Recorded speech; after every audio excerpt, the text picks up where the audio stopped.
140 शब्द प्रति minute. Start. संविधान के अनुच्छेद 2 में भारत को राज्यों का संघ बताया गया है। हमने ऐसी संघात्मक प्रणाली चुनी है जिसमें केंद्र शक्तिशाली है लेकिन राज्यों को भी पूरी आज़ादी दी गई है।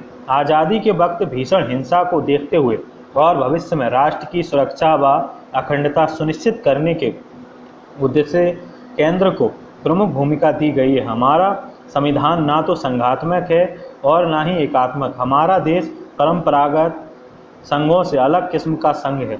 हालांकि इसमें लिखित तथा कठोर संविधान, केंद्र व राज्यों के बीच शक्तियों का विभाजन, संविधान की सर्वोच्चता और स्वतंत्र न्यायपालिका जैसे संघात्मक संविधान के सभी गुण विद्यमान हैं।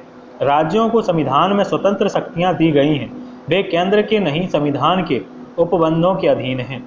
इस प्रकार हमारा देश एक संयोगात्मक संघ बनाया गया जिसमें आपसी स्पर्धा और टकराव की गुंजाइश न हो।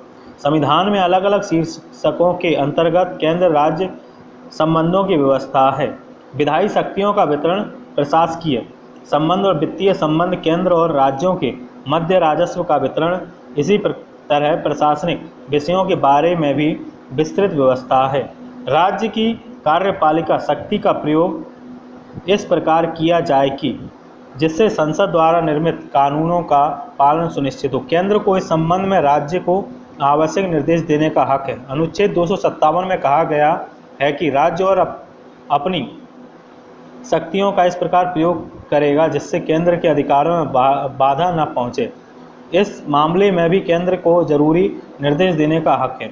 जाहिर है कि राज्यों के संबंध में संघ को संरक्षणात्मक भूमिका प्रदान की गई है।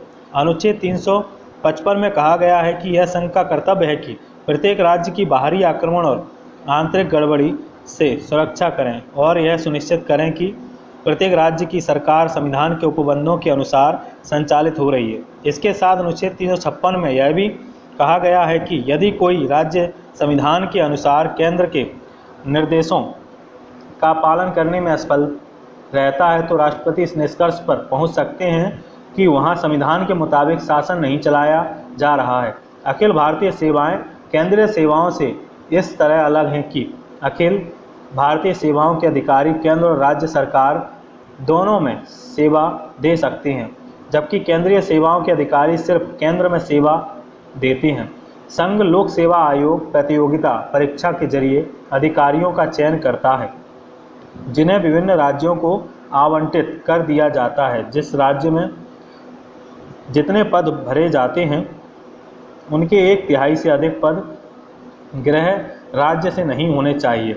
बाकी 2/3 पद दूसरे राज्यों के चयनित व्यक्तियों के द्वारा भरे जाते हैं।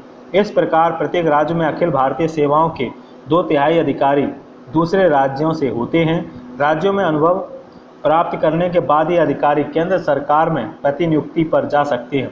निश्चित समय तक वहां कार्य करने के बाद वे अपने आवंटित राज्य में वापस आ जाते हैं।